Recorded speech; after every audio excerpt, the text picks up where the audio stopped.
You, it is you. We're back. Oh my God, it's going to be one of those nights, huh? All right, take two.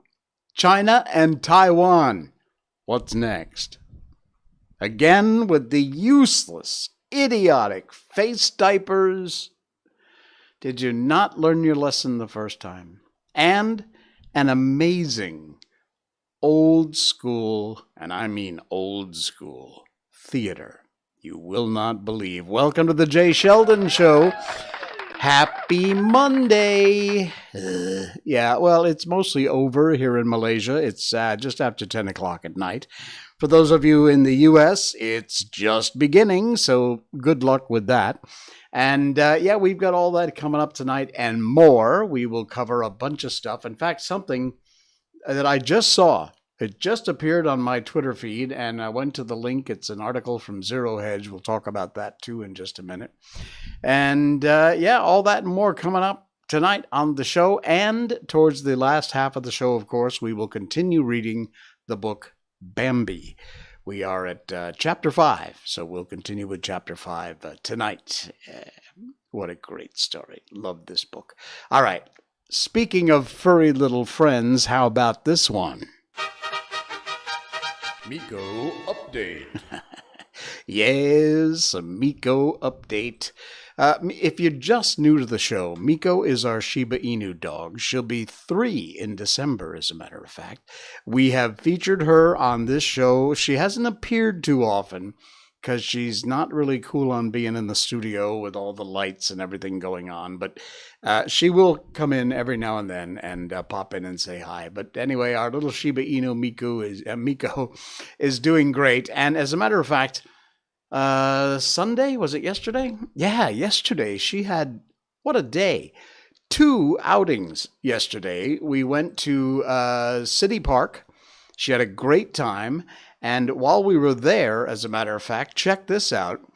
A white Shiba Inu that she met, hadn't seen this one before, and this Shiba Inu's name is Miko. So Miko met Miko, and they got along pretty well, actually. This little Miko, the white one, was crazy nuts. She was running everywhere. Miko was about running at about 70% capacity. So she's been like that for the last couple of days. But yeah, that's a Fatso me in the ball cap there in the shot. And that is Miko and Miko. Now, at night, we went to Desa Park City, and we had a great time there. We were there quite late, actually, and got to check out all the other dogs and plenty of Shibas. There was one white dog. I don't know what it was. I couldn't tell the breed, but it was huge.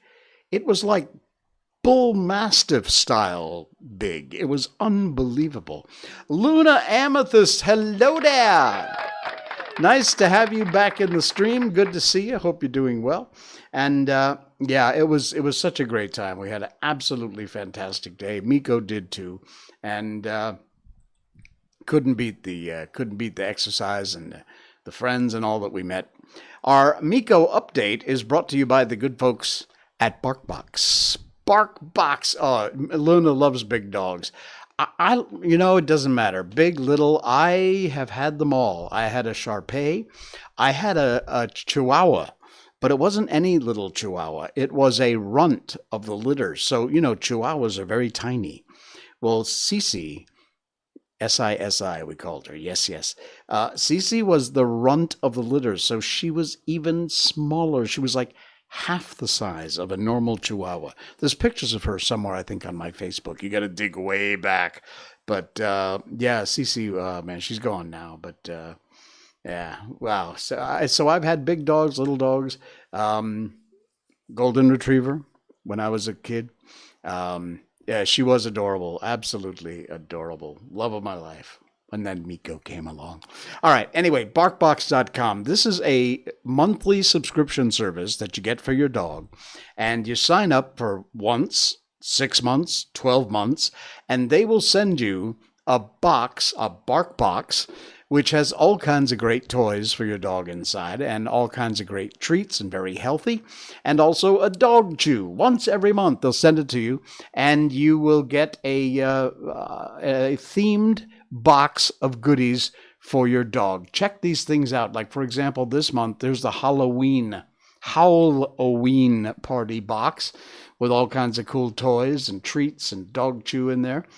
They've got Italian Placation, National Park Foundation, Bark to School, Jurassic World from the film, Stranger Things, Barkbox. Check that out. That's very cool.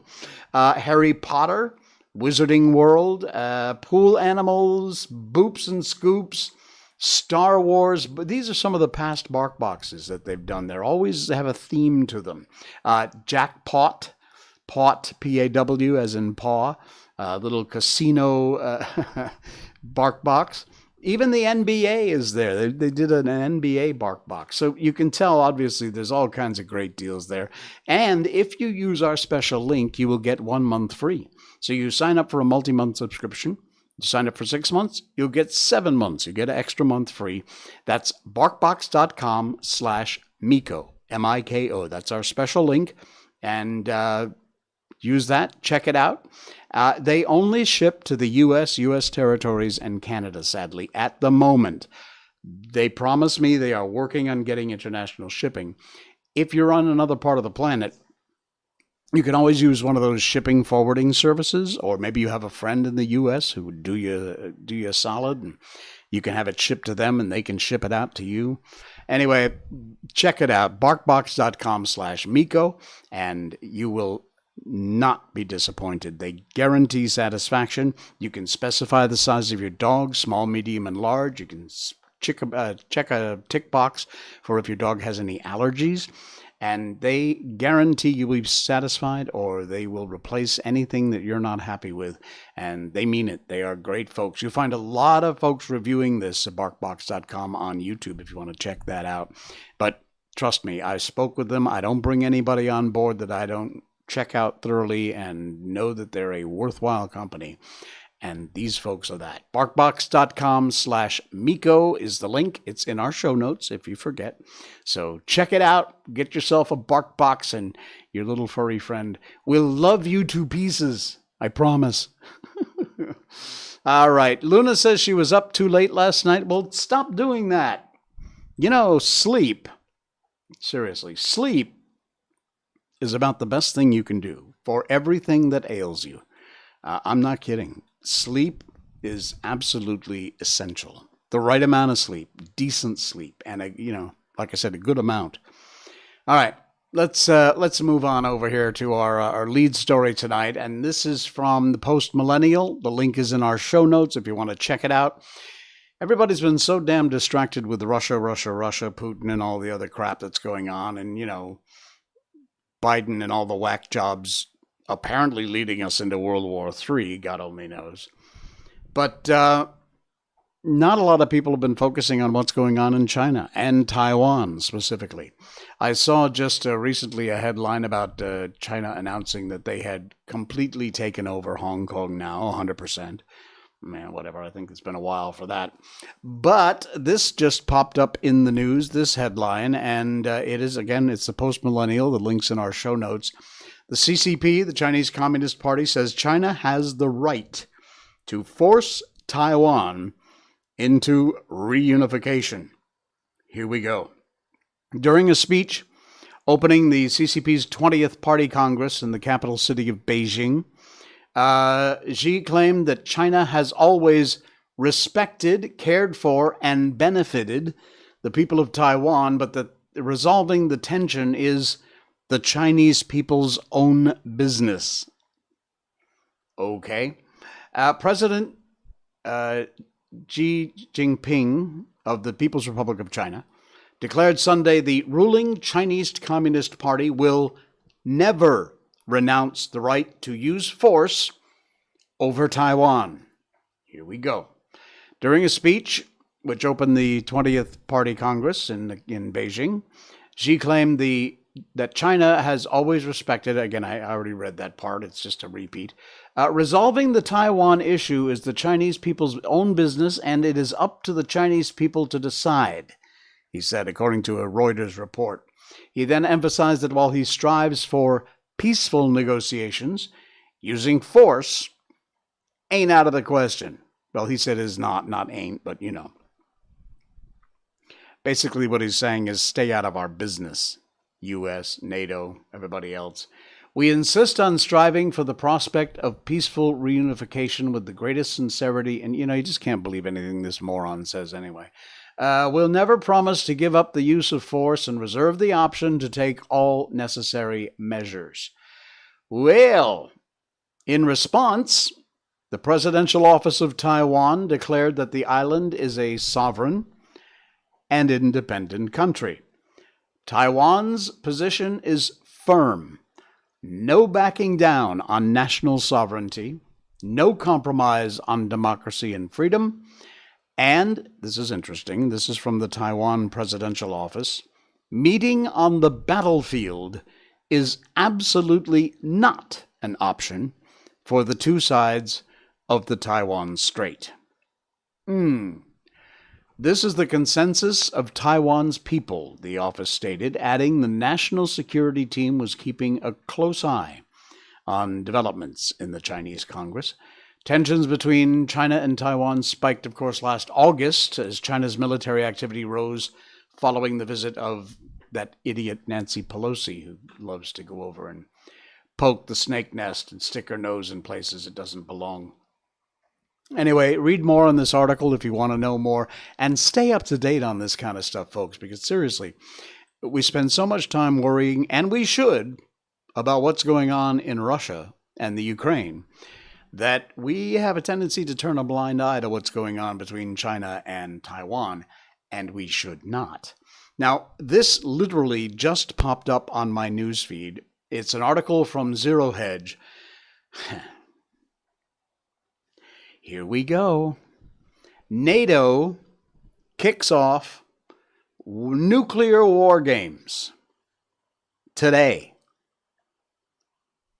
The North Atlantic Treaty Organization has begun its annual military drills in preparation for nuclear war today, Monday. American B-52 bombers will be joined by advanced aircraft from other alliance members as they simulate a war of annihilation with Russia. What could go wrong? The war games, dubbed Steadfast Noon, are scheduled to run through the end of October. Great. Belgium is hosting the exercises, which take place over the North Sea in the UK. Some American aircraft will take off from bases in North Dakota. I didn't get a chance to put this link in our show notes, but you can find the story if you go to zerohedge.com and read the whole thing. This year's nuclear drills come as tensions, of course, between NATO and Moscow are at a multi-decade high. Moscow has accused the alliance of waging war against Russia in Ukraine, kind of a proxy war, if you will. Washington's led its allies in providing Kiev with tens of... I'm not going to call it Kiev, I'm sorry, but I've called it Kiev for 60-something years, and Kiev just sounds funny to me. I don't care if that's the proper Ukrainian pronunciation. I just don't give a crap when it comes to stuff like that. Live with it. And I'm not using your pronouns either, so shut the up. Let's see. It would send a very wrong signal if we suddenly now canceled a routine. Yeah. Long time planned exercise because of the war in Ukraine. You think? That would be absolutely the wrong signal to send. Well, we've done a lot of that in the past, haven't we? It's from Zero Hedge. I didn't get the link in the show notes because literally as I'm sitting here waiting to go live, the story popped. So check it out if you want. Just go to Zero Hedge and you can search for the NATO nuclear war games, whatever the hell they're calling it. They're pushing us into it. They are absolutely pushing us into it. Just like they pushed us into everything, including putting face diapers on your face. Yeah, masks I'm talking about. Get a load of this headline. It's from themirror.co.uk. Link is in our show notes. This is just... And you know, the funny thing is, there's still thousands, if not millions of people out there who believe this bullshit crap. Brits should wear a face mask again to avoid new COVID lockdown, experts claim. The link to this is in our show notes if you want to check it out. No, I don't want to sign in. Go away.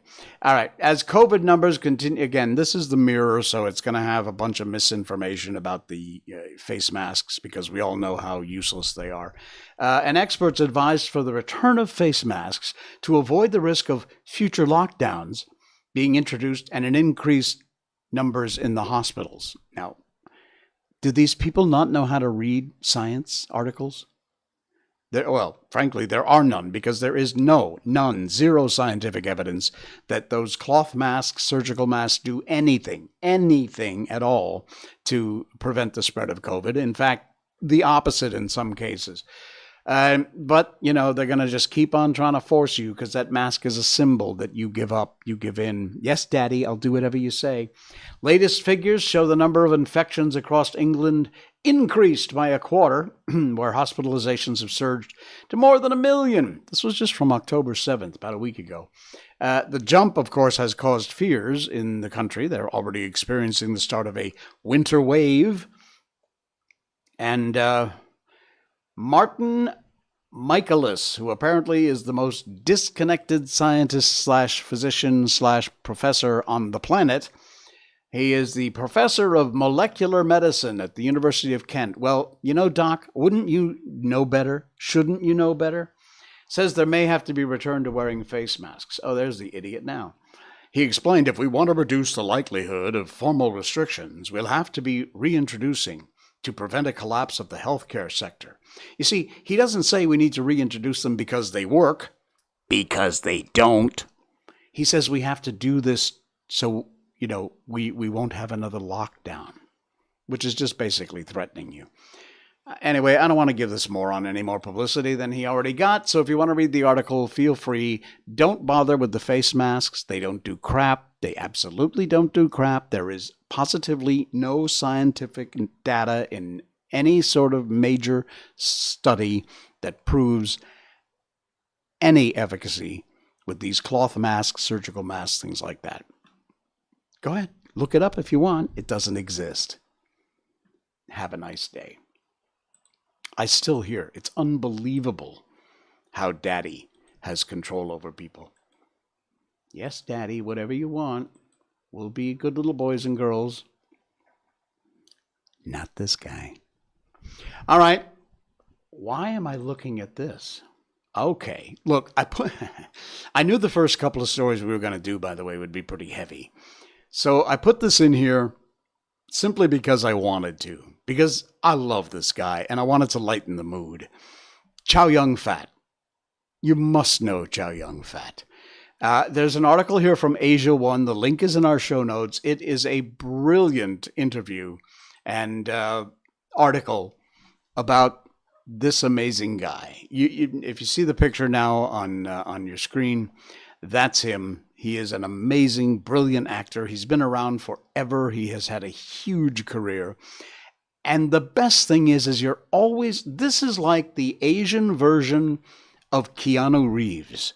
You know, you see pictures and hear articles about Keanu Reeves just doing the nice thing or doing a right thing, you know, getting with his fans, going out and meeting people. Keanu riding the subway or a bus. I mean, Keanu just keeps it real. Chow Yun-fat is the Asian Keanu Reeves for just that reason. He dislikes violence, even though in a lot of his films, if not all of them, he has been playing roles which are very violent. And he also has, according to him, an amazing wife. As Hong Kong's biggest film star, Chow Yun-fat is often featured in The Post. His first interview in 1982, his Hakka and Laman Island roots were emphasized. Throughout the years, Post journalists have commented on the affable and down-to-earth nature. That's the words for it, down-to-earth. Chow's films, of which there are tons, not always gotten similar praise, although his performances usually have been commended. And he has had an amazing career. This article looks back, talks about his favorite actors. He was in John Woo's The Killer back in 1989. He was in Violence, shooting the church scene back then. Look at that. My goodness. Anyway, he says, in my heart, I don't like violence at all.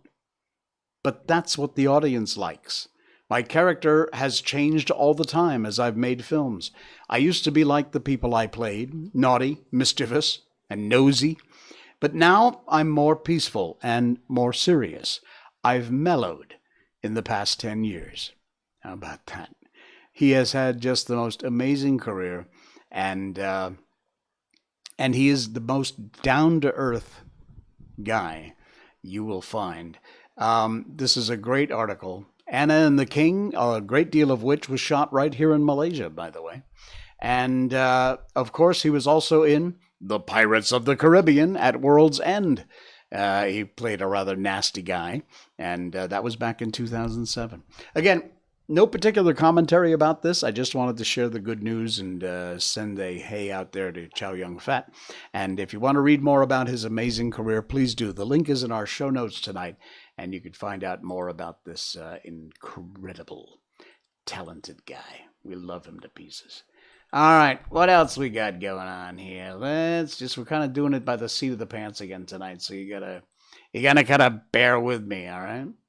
Okay. Oh, this is cool. Check out the links in our show notes. If you're listening to the podcast, it's a visual thing, sort of, but it's worth your time. Check on the link, should open in a new window, and you can read the article. The world's quietest... Perfect timing! Miko barking in the background. The world's quietest room. Take a look at that. You can see, as a matter of fact, let me go over to camera 2 here. Well, you can't quite actually see it. On the walls and in front of me and on the doors here in the studio, I have this sort of sound reflective stuff like you see in this picture. This studio is anything but soundproof. In fact, I purposely leave the door open in case anything happens while I'm live here. But this room is incredible. It's an anechoic chamber in Minneapolis at Orfield Labs, and it is the world's quietest room. When you go in this room, it is so quiet you can hear your organs. You can hear your heart pumping and your lungs bringing in air and your stomach grumbling. Your bones grinding together as you move. Yes, that's how quiet it is in this room. You can hear them. That is freaky. Many people who enter this room begin to hallucinate after only 30 minutes. NASA has used this room to help astronauts adjust to the silence of space, where there is no noise. But can you imagine? I would love to experience that. I think that'd be absolutely incredible. What a great experience that would be to sense that. It really would. All right. I got one more for you, and then a very quick little personal story, and then we'll get to our book. This is for Malaysia, but it doesn't only apply to Malaysia. It's a big story around here. Coming up on the 24th, 25th, I think it is. It is Deepavali. Not just in Malaysia. It is Deepavali for people of the Indian faith. And the question has come up, should Raya and Chinese New Year be the same as Deepavali? Or the reverse, actually. Should Deepavali be the same as Raya and Chinese New Year? For Raya, Hari Raya, and Chinese New Year, usually there's about a week off where, most companies, it depends on exactly what day the actual first day of these holidays start. But for the most part, most of the time you'll get a week. If it's like on a Wednesday, maybe you get Wednesday through the rest of the week. But we have a population here which is very diverse, but there are three main races that make up Malaysia. That is the Malays, the Chinese, and the Indian population. And it's in that order as far as percentage. Consequently, the Malays rule the roost for the most part. About 60-something%, I believe, is Malay. I don't know the exact numbers of Chinese and Indian, but the Indian population is quite small. And then there's a small percentage of what we call lain, which is everybody else, even me. Anyway, Malaysians are blessed with a bunch of public holidays, religious and public, and whether we celebrate them or not, we get leave from our work, and that's nice. But recently, Muar MP Syed Sadiq took to Twitter to share an anonymous message he received from a student.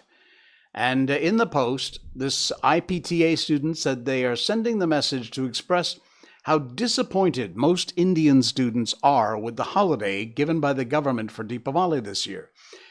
1 day, that's it, 1 day. Now, for Indian families who celebrate Deepavali officially, it's no different than Chinese New Year. It's no different than Raya. It is a day to go back to your hometown, to spend time with your family, wherever that might be. And you need time to travel, prepare, be with your friends, be with your family. To give the Indian population 1 day when the Chinese population, the Malay population all get 3, 4, 5, in some cases a whole week off. Look, the Indian population is a smaller percentage, but that doesn't make them any less important. Anyway, this article is in our show notes tonight. If you want to read it, you can actually read the message that Syed Sadiq received. And he said, I hope I can voice out on this issue to those who can take some action. Thanks for taking your time to read this. We humbly request that some changes be made so we can celebrate our festival in peace with our family members by our side. Wow. Sadiq wrote, why is Deepavali holiday only a day? I suggest Keluarga Malaysia, which is like Malaysian family, should make it a bit longer. Make it the same as Raya, Chinese New Year. Pity them. And Malaysians, as usual, were divided on the matter because a lot of people who like to troll online just like to cause problems and say stupid things, which this is no different. Anyway, I'm working from home now still, so to me, whether I have a day off or not really that big of a deal. However, to Indian folks who celebrate Deepavali, it is an important holiday, one of the most important holidays. And they go back to their hometowns, they spend time with their family and friends, and there is absolutely no reason why they should not be able to have the same amount of time granted to them that we grant to Chinese folks for Chinese New Year and Malay folks for Hari Raya. Absolutely not.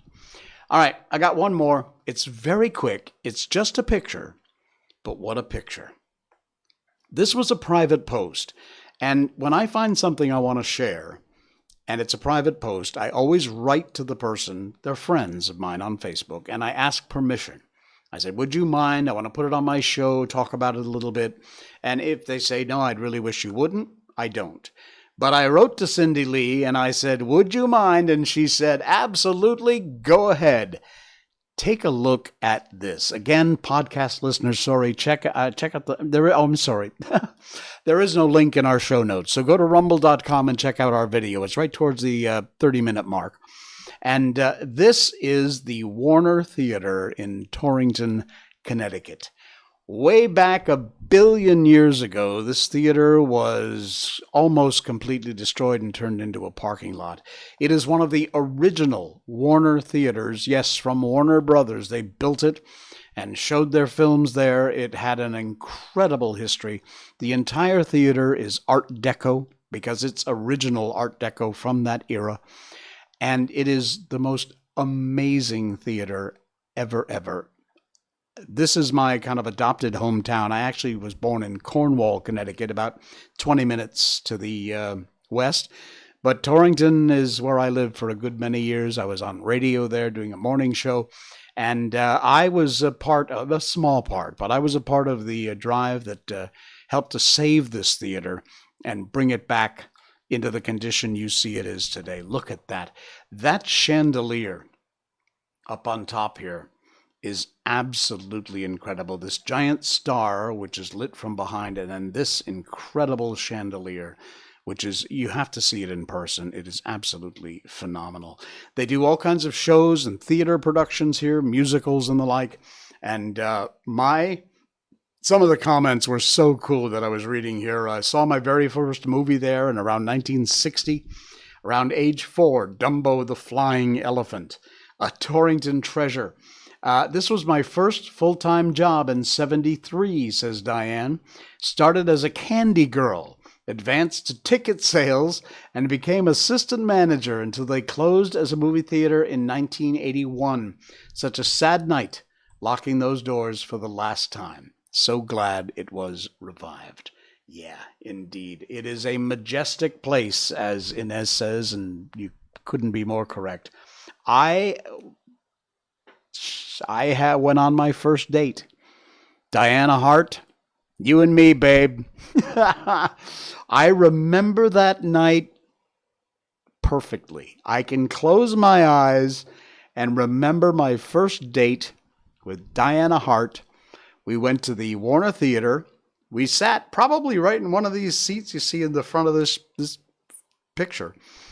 The film that was showing was Tales from the Crypt, the original Tales from the Crypt. Yeah, this was the 70s, folks. I'm that old. Afterwards, my dad drove us. I couldn't drive. I was like, 14 or something? 13, 14 years old. And we went to McDonald's afterwards. Got some fries and a shake or something.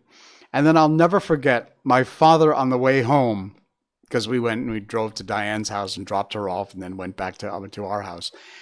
Every time he would hit a curve, he would purposely take the curve extra sharp, because Diane and I were sitting next to each other in the front seat. It was my dad, Diane, and me, so that we'd kind of lean into each other on the corners. It didn't work, but thanks, Dad. Anyway, I just wanted to share this. It's a very, very personal story, but if you ever get a chance in Torrington, Connecticut, check out this theater. If you want to see more pictures, actually, you can just do a search and check out the Warner Theater, Torrington, Connecticut. You'll be amazed. This theater has been revived and brought back to virtually its original condition, and it is absolutely amazing. The guys and gals who did their part back in the 80s to bring this thing back, phenomenal job. Absolutely amazing. All right, it is, isn't it? Yeah, it's time to get on to our book. If you didn't know, you'll know now. We read books on this show. We have done classic books from almost the beginning, 7 shows ago. We've done The Wizard of Oz, The Little Prince, Peter Pan, you name it, Winnie the Pooh. And now we're doing Bambi, the original, which was written in German by Felix Satten, I guess it is. And we're reading a translation. It's actually matched the original story, the Disney film, almost exactly. So we will continue on now with Bambi. Bambi and his mother had never gone out into the meadow as early as they did that evening. In fact, it was hardly even evening. The sun was still high in the sky. There were powerful freshness in the air. It had a richer fragrance than at other times, and the woods sang with 1,000 voices, for everyone had come out of his hiding place and was hurrying round to each other in their excitement to tell them about what they had just experienced. Before stepping into the meadow, they'd pass a big oak tree standing right at the edge of the woods, just beside their path. They had to pass by this big, beautiful tree every time they went out into the meadow. This time, there was the squirrel sitting on one of its branches, and he wished them a good evening. Bambi and the squirrel were good friends with each other. The first time he met him, Bambi thought the squirrel was a very small deer because of his red coat, and stared at him in amazement. But Bambi really was too young at that time and simply couldn't understand anything. Right from the start, he felt an exceptional liking for the squirrel. He was so well-mannered in every way. The way he spoke was so pleasant, and Bambi adored the wonderful way he performed acrobatics. How he climbed, jumped, how he kept his balance. He would take part in the conversation while running up and down the smooth trunk of the tree as if it were nothing at all. He sat upright on a branch of the tree as it moved to and fro. He leant comfortably against his bushy tail, which rose up high and handsome behind him. He showed his white breast, moved his front paws with great elegance, turned his head left and right, laughed with merry eyes, and in a very short time he would say so many entertaining or interesting things. And then he came down from the tree again, and did so fast, in such jumps that anyone would think he was about to fall on your head. He swung his long red tail vigorously and said, "Hello, hello, so nice of you to drop by," while he was still far above Bambi's head. Bambi and his mother stood where they were. The squirrel ran down the smooth trunk. "Now then," he began to chat, "did you understand that all right? I can see, of course, that everything is nice and tidy, and that's always the main thing, after all." As quick as a flash, he ran back up the trunk, saying, "Oh, no, it's too damp for me down there. Just a moment, I'll find a better place. I hope you don't mind. Thank you, I thought you wouldn't mind. And we can just talk as well from where we are now." He ran to and fro on a level branch. "What a business that was," he continued. "So much noise, such a scandal. Just think how shocked I am. You squeeze yourself into a nook, keeping perfectly quiet, hardly daring to move. That's the worst thing of all, sitting there like that without moving. You hope, of course, that nothing's going to happen, don't you? My tree certainly is especially suited for that sort of trick. No, it can't be denied. My tree is especially suited. It has to be. I'm content. However far I roam, I don't wish for any other. But when things happen like they did today, it does get you so upset. It's disgusting." The squirrel sat there, his beautiful erect tail close behind him. He showed the white of his breast, held his two front paws emotionally pressed against his heart. It was obvious that when he said he had been made cross, he was telling the truth. "We want to go out into the meadow now," said Bambi's mother, "so we can dry ourselves off in the sunshine." "Oh, what a good idea!" the squirrel exclaimed. "You're really so clever, really. I always say you're so clever." And with a single leap, he was on a branch higher up. "There's nothing better that you could do now than to go out into the meadow," he called down. And then he rushed around in nimble heaps, hither, thither, and up into the canopy of the trees. "I want to get up where I can get some sunshine," he chatted contentedly. "We're all soaking wet. I want to get right up high." He was not at all concerned about whether anyone was still listening to him. On the meadow, it was already very lively. Bambi's friend, the hare, was sitting there with his family all around him. Auntie Ana was standing there with her children and some people she knew. Today, Bambi saw his father again. He came slowly out of the trees, some here, some there, and then someone else appeared. They walked slowly up and down the edge of the wood, each one in his own place. They paid no attention to anyone. They didn't even talk to each other. Bambi frequently looked over at them, respectful, but full of curiosity. And then he talked to Faline, Gobo, and a few other children. He thought it would be all right to play for a little while. All of them said they agreed, and then the running round in circles began. Faline showed that she was the merriest of them all. She was so lively and nimble, and she sparked with sudden new ideas. Gobo, though, quickly became tired. He'd been terribly afraid when the storm was raging. It had made his heart beat fast, and it was still doing so. Maybe Gobo was a little bit of a weakling, but Bambi loved him because he was so good-natured and so helpful and never let anyone see it when he was a little bit sad. That's the end of Chapter 5. We will move on to Chapter 6 in our next stream. Time passes, and Bambi learns how good grass tastes. That'll be coming up on Wednesday. We'll move on into Chapter 6. All right, folks, don't forget to like and subscribe and follow on Facebook, subscribe on rumble.com, YouTube, and twitch.tv. Thanks for all those of you who are signed up for our podcast, which is the audio part of our show. We have hundreds of downloads every week. We really appreciate you guys. If you haven't done it yet, whether you're whatever platform you get your podcasts, Apple, iTunes, Spotify, Stitcher, Google Podcasts, Radio Public, Geo7 in India, thank you. And just check us out. And you can subscribe or follow, and we appreciate that. Look for our logo, search for The Jay Sheldon Show, and that's it. Off you go. Thanks again, folks. I will see you on Wednesday night. It's like the silent room. Is The Jay Sheldon Show. Good night.